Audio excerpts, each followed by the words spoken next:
वेद प्रतिपाद्या जय जय स्वसवेद्या आत्मरूपा देवा तूच गणेशु सकलार्थमती प्रकाशु म्हणे निवृत्तीदासु अवधारी दोजी हे शब्दब्रह्म अशेष तेची मूर्ती सुवेश तेत वर्ण पुण्यर्दोष मिरवतसे तृतीतेचे अवयव देखांगिक भाव तेथ लावण्याची घ्याव अर्थशोभा अष्टादश पुराणे तिची मणिभूषणे पदपद्धतीची खेवणे प्रमेरत्नाची पदवर्य नागर तेची रंगाविले अर्थंबर जेत साहित्यवाने सपर उजळाचे देवखा काव्य नाटका जे निर्धारित सकौतिका त्याची रुंजुती शूद्रघंटिका अर्धध्वनी नाना प्रमेयांच्या परी निपुणपणे पाहता कुसरी दिसती उचित पदे माधारी रत्नेवनी तेत व्यासादिकांच्या मती तेची मेखळा मिरवती चोखाळपणे धडकती पल्लव सडका देखा षड्दर्शने म्हणताती तेची भुजाची आकृती म्हणून विसंवादे धरिती आयुधे आती तरी तर्कुतोची फरशू नीतिभेदी अंकुशी वेदांतु तो महारशू मधोकी मरेवी एके हातू तंतू तो स्वभावता खंडितू तो बौद्ध मतसंकेतू वार्तिकांचा. आता इथं सांगितलंय ओंकार हे सकळ व्यापक आहे. ओंकार रूप स्वरूप असणाऱ्या रूपाचे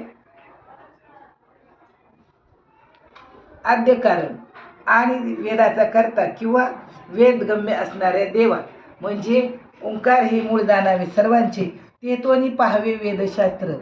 ज्ञानेश्वरीची हालत केली रे पाण्याबाहेर निघाल. निर्गुण ब्रह्मा तुला माझा नमस्कार असो. तू तत्वता स्वयंप्रकाश असून सर्वव्यापी आत्मरूपाने सगळीकडे भरलेला आहे. निवृत्तीनाथांचे शिष्य ज्ञानदेव म्हणतात देवा तूच संपूर्ण जगतामध्ये भरलेला आहे. कसा आहे? शरीराच्या मूळ अधिष्ठाना ठिकाणी ओंकाराची उत्पत्ती आहे. हे आहे गाठ आहे. आणि आपल्याला नेमकं काय करायचंय बाबा तर शोध घ्यायचा आहे. तुझ्या आहे तुझं पाशी परी तू जागा चुकलाशी हे नरा आत बघ जरा जीवा हा करा नवे माया तो बुद्धी दर्पणी ब्रह्म रवीची छाया.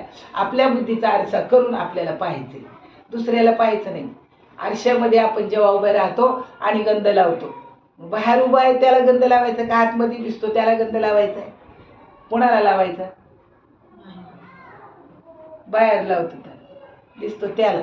मग बाहेरचं खरं का आतला खरं? बाहेरच्या मुळे आतला आहे. काय सांगितलं त्यांनी? बाहेरच्या मुळे आतला आहे. बाहेर आहे बिंब आणि आतमध्ये आहे प्रतिबिंब. बाहेर जो भरलेला आहे भगवान परमात्मा तो बिंबात आहे आणि आपल्यामध्ये जो आहे तो प्रतिबिंबात आहे. आणि त्याचं वर्णन या ठिकाणी त्यांनी गणपतीच्या अधिष्ठानातनं केलेलं आहे. काहीतरी आनंद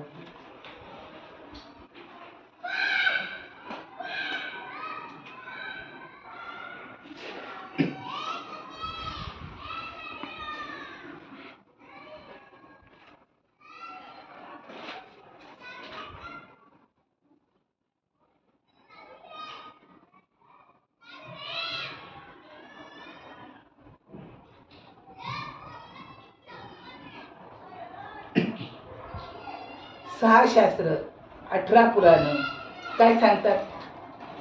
18 पुराणाच्या पोटी नाही ना मागून विन गोठी. मग चौर्वेदी जाण शास्त्री 18 पुराणे. आता कोणता हरी? 18 पुराण गरुड पुराण, शिवपुराण, विष्णू पुराण, देवी पुराण ही जी पुराण आहेत म्हणजे प्रत्येक देवतेची केलेली कहाणी कथा त्याला म्हणायचं पुराण. मग ही सगळी पुराणे एकत्र आली आणि महाभारतामध्ये शिरली म्हणजे भागवताला येऊन मिळाली. मग ही 18 पुराण व्यासांनी तयार केली. 4 वेद तयार केले.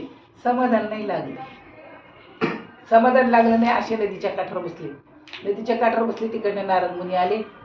त्यांनी विचारलं का बरं व्यास महर्षी तुम्ही एवढे नाराज काय? तुम्ही एवढे पुराण झोपड्याच्या झोपड्यावरून ठेवल्या, एवढं लिहून ठेवलं, एवढं करून ठेवलं, तुम्हाला समाधान नाही मिळालं? काय दुखतंय तुम्हाला? काय होतं? ते म्हणे मला समाधान नाही बाबा. म्हटले तुम्ही सगळं केलं पण ज्या भगवान परमात्म्याने सृष्टी निर्माण केली, एकलीची कंठवीरा म्हणून निर्माण केली 14 भुवने, त्याच्या लीलांचं वर्णन केलं का? मग भागवतामध्ये 12 पुस्तकांचं भागवत तयार केले आणि मग व्यासांनी त्याचं वर्णन लिहिलं तिथून. आणि मग ज्ञानेश्वर महाराज तुम्हाला आपल्या ज्ञानदेव म्हणे व्यासाची हा खुना द्वारकेचा राणा पांडव वगैरे कोणते पांडव? प्राण, अपान, व्यान, समान, उदान. देहामध्ये तुम्हाला फक्त हा एकच प्राण माहिती आहे, 5 प्राण आहेत आणि 5 उपप्राण आहेत की मेल्यानंतर ते 6 तास शरीर सडू देत नाही, फुगू देत नाही 6 तास. ते आणखी प्राण आहेत.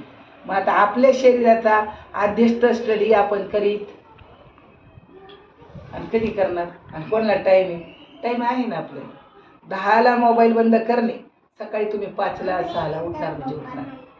तेवढी झोप झाली फ्रेश राहून सकाळी सकाळी उठले. प्रभाते मनी राम चिंतित जावा, पुढे वैखरी राम आदी वदावा. सदाचार हा थोर सांडून येतो, जही तोची तो मानवी धन्य होतो.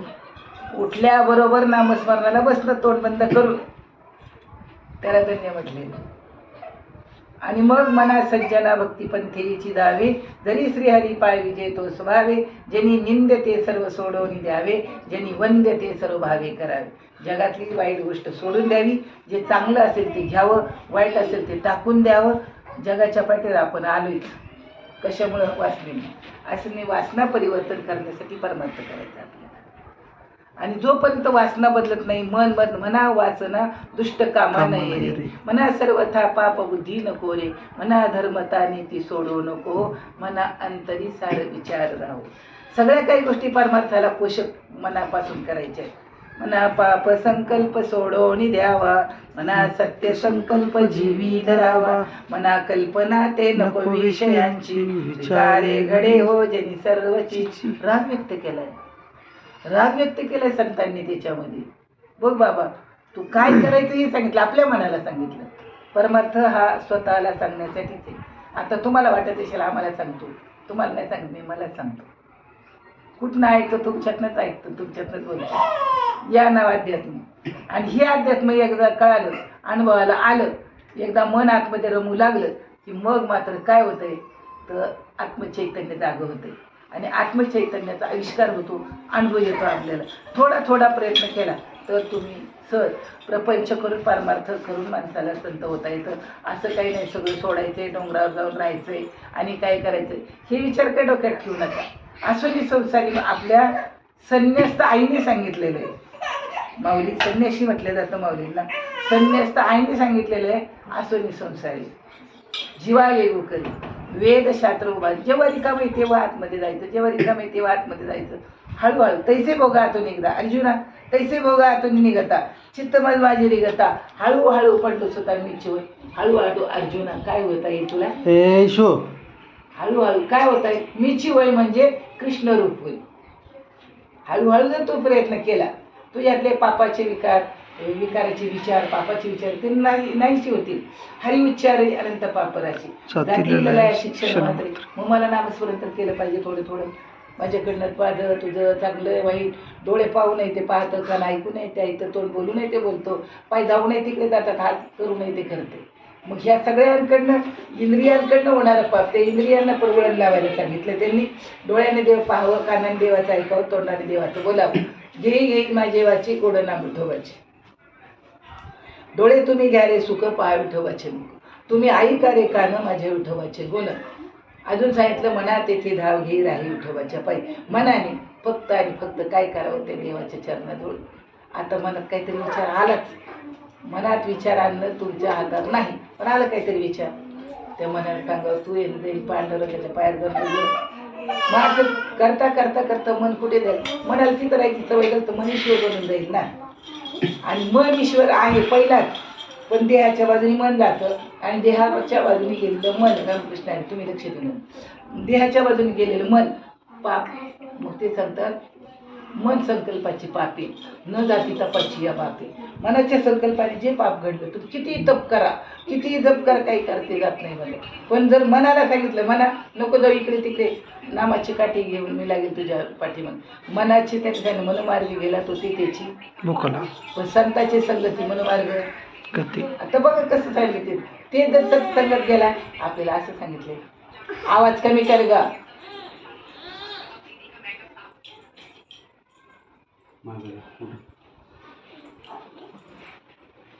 चांगला विचार केला तर देवप्राप्तीचा विषय नाही, ते स्वयं तयारी. अज्ञान जाण्याचं साधन करायचं काय साधन करायचं तुम्हाला कळलेलं आहे. आता साधन मिळालेलं आहे. करा रे बापानो साधन हरीचे, धनी करणीचे करू नका, जेणे नाही जन्म यमाची यातना, ऐशिया साधना करा काही, जेणेकरून आपण यमपुरीला जाणार नाही. कधी जाणार आपण यमपुराला माहिती आहे का? नाम घेतलं आणि नामस्मरण केलं नाही, नामासी तो नर पापिया. आणि सन्मुख झालो तर ज्ञानदेवा सांग झाला हरिपाठ, पूर्वज वैकुंठ मार्ग सोपाई, सन्मुखीची लक्षण आहे.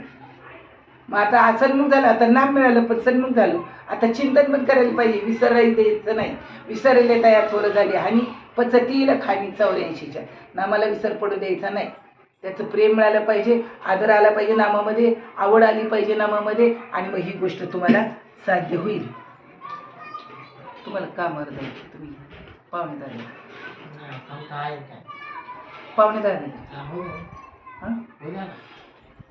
रामकृष्ण.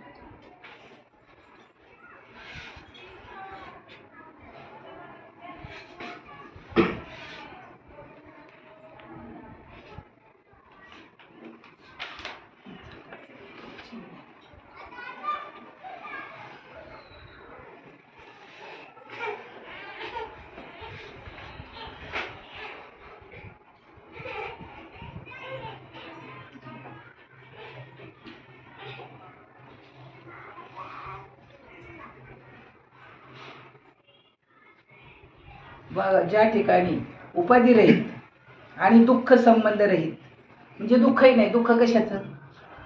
दुःख म्हणजे काय आणि सुख म्हणजे काय? दुःख म्हणजे काय आणि सुख म्हणजे काय? मनासारखं झाल्यावर सुख आणि मनाविरुद्ध झाल्यावर दुःख. आणि मन कुठे? नाही माहिती. जे दिसत नाही आणि प्रपंच अखंड राहतंय, ते धावायला शिकते, पळायला शिकते, त्याला मन म्हणायचं. आणि इथं त्यांनी सांगितलं ब्रह्मसुख. बरं का, आता तुम्हाला जो आनंद होतो ना, अनुभव येतो, आनंद होतो ना, त्याला ब्रह्मसुख म्हटलेलं आहे. तुम्हाला जो आनंद होतो ना ध्यानाला बसल्यानंतर, त्याला ब्रह्मसुख म्हटलेलं आहे. बघा, महान ब्रह्मसुखाच्या नित्य अतिशय आनंद असून, सरळ अति निर्मळ आणि दुःखात्मक प्रपंच आसार असून, सक्रिय सुखात्मक ब्रह्म सारभूत आहे असा विचार जीव जो करील, असा विचार करील. कोण करील? ती गणपतीची लांब सोंड, हत्ती अख्खा पाण्यात असतोय. शरीराचं वर्णन करताना सांगितलं ती गणपतीची सोंड आहे, ती अशी आहे आणि अख्खा पाण्यात असला फक्त सोंडवरती ठेवतो. माणूस अख्खा प्रपंचात असू द्या, फक्त त्याला त्याच्या श्वासावर लक्ष द्या. सगळं ही तर देवाचं दार, इथं ब्रह्मसुख, इथं सगळ्या गोष्टी. आणि जर का त्याचं चलन वलन बिघडलं, त्याचा जर वारा जास्तीचा झाला, तर तो विकारांवर, विषयांवर आणि क्रोधावर जातो. राग आल्यावर श्वास कसा चालतो? हळू चालतो का? राग आल्यावर कसं चालतं? फास्ट. मनासारखं नाही काय झालं कसं चालतं? म्हणजे सगळ्या गोष्टी इथं एवढ्या गोष्टी. अरे ते जर प्राण स्थिर करता आला तर चांगली गोष्ट आहे.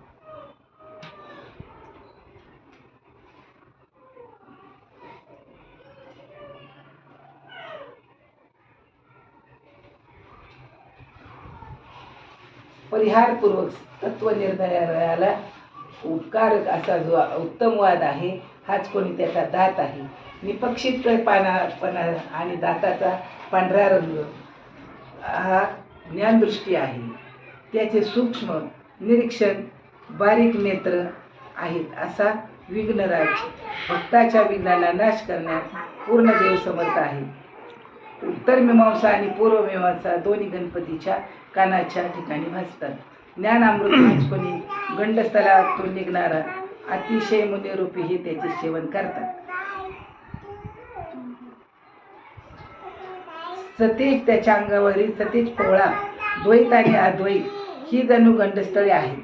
गजाननाच्या मस्तकावर सारख्या प्रमाणे एकत्र आली आहे. श्रुतीमध्ये द्वैत अद्वैत सिद्धांताचा वेद तात्पर्य विषयभूत स्वयंप्रकाश अखंड चेतन तत्वामध्ये समन्वय याची तुलने करून एकाग्र राहतात द्वैत अद्वैत गंडस्थळे द्योतक काय द्वैत म्हणजे काय आणि अद्वैत म्हणजे काय. द्वैत म्हणजे काय दोन, अद्वैत म्हणजे काय एक. मग आता नाम किती एक नाम हरी. आता द्वैत डोळे दोन आहेत माणसं किती दिसतात एक. कान दोन आहेत शब्द किती ऐकू येतात एकच. ओठ दोन आहेत शब्द किती बाहेर पडतात एकच. कधी विचार करणार. पाय दोन आहेत चालताना एक एक चालतात का एकदम चिमणीसारखे दोन दोन चालतात. हात दोन आहेत एक कळल दोन्ही हात काही काम करतात का. मग कधी विचार करणार आता आपण. गणपतीचं वर्णन करताना त्याच्यामध्ये नामाचा ब्रह्मसुखाचा ब्रह्म अनुभवाचा आनंद मांडलाय त्यांनी की त्याचे कान म्हणजे कसे हातीचे कान कसे असतात मोठे मोठे मोठे. कानात मुंगी गेलं तर हत्तीमध्ये सारखे हलवत राहत. आपले कान किती हलके. कर्णाला फसवलं ते कानाने फसवलं ना. मग कर्ण युक्ती प्रयुक्तीने मारला देवाने. ह्या कानांनी फक्त देवाचं ऐकावं कोणी चांगलं वाईट बोलत असलं ना. काय झालं कानात काहीतरी गेलं बाबा पाणी टाकून थोडं. शक्य तेवढं प्रत्येक इंद्रियाचा वापर देवाने सांगितलेला आहे इथे आणि आपल्याला त्याच्याप्रमाणे राहता आलं पाहिजे. याचा सगळ्यांनी काय करा लक्षात ठेवा. सुंदर सांगितलं बघा.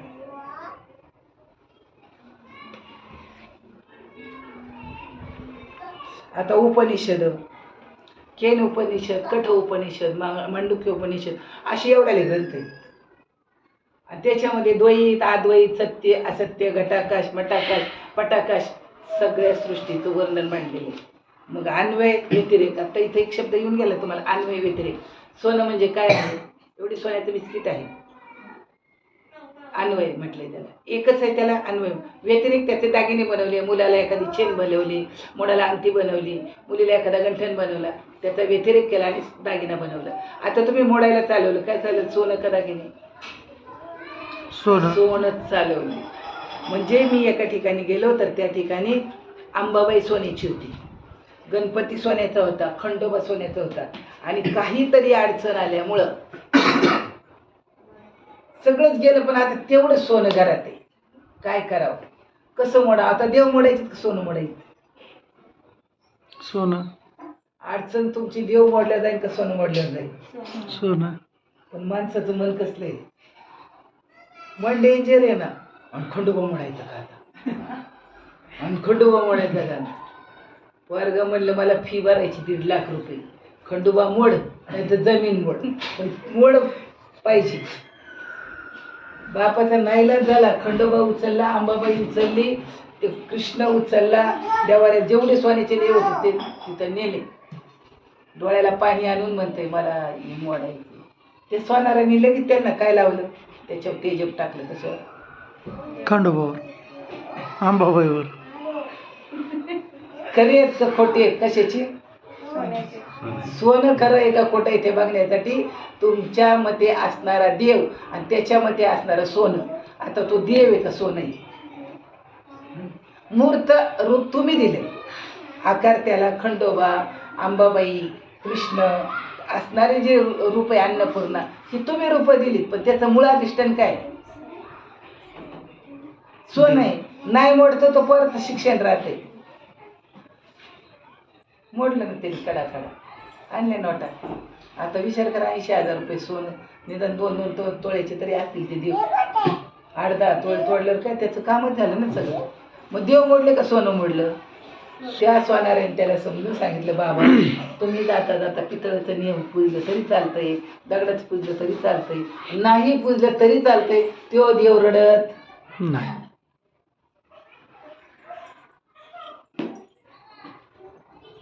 म्हणतोय का माझी पूजा का नाही तो रडत नाही. मला दिवा का नाही लावला तो येऊन तुम्हाला म्हणत नाही मला दिवा लावा मला जेवायला घाला. तो म्हणतोय का तुम्ही आता ताट केलं देवापुढे ठेवले तेवढं ठेवलं देवापुढं देवा जेव आणलं जेवण ये देवाला जेवायचं खाल्लं तिला देखील.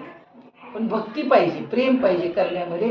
आपण जे करतो त्याच्यामध्ये प्रेम प्रपंच करा प्रेमाने करा आवडीने करा त्याचा म्हणून करा. काय सांगतो मी प्रेमाने करा आवडीने करा पण माझा म्हणून नका. मग तुम्हाला बाधा नाही. पण माझा म्हटला की दुःख झालंच. मग दुःखाचे ती मूळ पहिले शोधून दुःखाचे कारण जन्म घ्यावा. मग आता जन्मवरून टाळायचे देहात राहणाऱ्या जीवाचं, मोक्ष मिळवायचा देहात राहणाऱ्या जीवाला.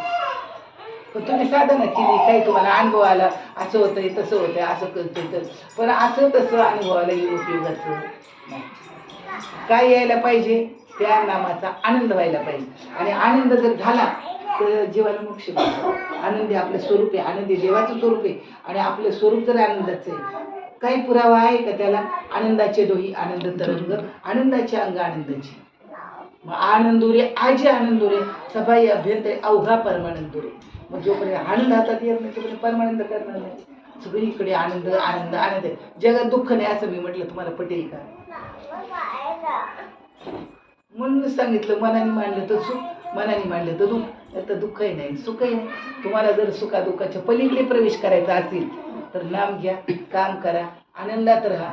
केलेलं कर्म रोज संध्याकाळी कृष्णाला अर्पण करा. देवा आज दिवसभर काम केले, ते पैसे मिळाले, हे हितच राहणार, मी तुझा आहे रामकृष्ण.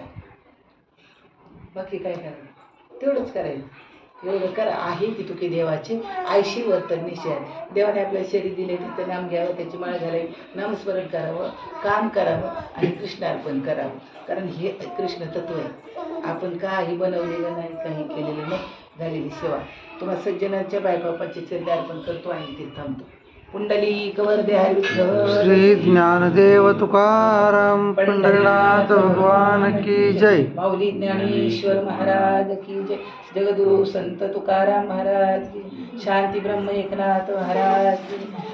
सच्चिदानंद श्रीपाद बाबा की जय. सच्चिदानंद रामदास भगवान की जय. अवधूत चिंतन श्री गुरुदेव गोपाल कृष्ण भगवान की. आता विश्वात्मके देवे